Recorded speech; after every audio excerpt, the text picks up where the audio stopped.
ఒకరోజు ఉదయం నువ్వు నిద్ర లేచావు, ఫోన్ తీసుకున్నావు, సిగ్నల్ లేదు, వాట్సాప్ లేదు, బయటికి వెళ్ళి చూసావు, రోడ్ల మీద ఒక్క మనిషి కూడా లేడు. అప్పుడు నీకు అర్థమైంది, ఈ భూమి మీద మిగిలి ఉన్న చివరి మనిషి నువ్వే అని.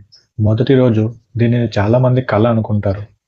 నువ్వు అరుస్తావు, పరిగెత్తుతావు, ఇళ్ల తలుపులు కొడతావు, కానీ సమాధానం లేదు. ప్రపంచం మొత్తం నిశ్శబ్దంగా మారిపోయింది. రెండో రోజు సూపర్ మార్కెట్ వెళ్తావు, అక్కడ అన్ని ఉచితం. కార్లు తీసుకోవచ్చు, బంగారం తీసుకోవచ్చు, డబ్బు తీసుకోవచ్చు, కానీ అవన్నీ ఉపయోగించే మనుషులు లేరు.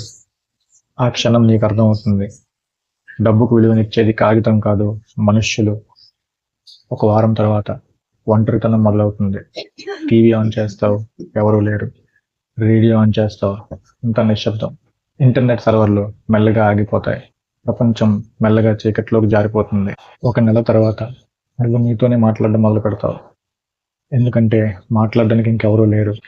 మనిషి ఆహారం లేక చనిపోడు, నీరు లేక చనిపోడు. ఒంటరితనం కూడా ఒక మెల్లని మరణమే. ఒక సంవత్సరం తర్వాత నగరాలు అడవులుగా మారతాయి. రోడ్లపై గడ్డి పెరుగుతుంది, ఇళ్లలో చెట్లు మొలుస్తాయి. ప్రకృతి తన రాజ్యాన్ని తిరిగి స్వాధీనం చేసుకుంటుంది. ఇప్పుడు ఒక ప్రశ్న, భూమిపై ఉండే చివరి మనిషి నువ్వైతే నువ్వు నిజంగా స్వేచ్ఛగా ఉన్నావా, లేక అదే ప్రపంచంలో అత్యంత భయంకరమైన జైల్లో ఉన్నావా? మనుషులు ఎప్పుడు ఒంటరిగా ఉండాలని కోరుకుంటారు, కానీ నిజంగా ఒంటరిగా మిగిలిపోవాలని కాదు. ఎందుకంటే స్వర్గం కూడా మనుషులు లేకపోతే నరకం లాగానే అనిపిస్తుంది.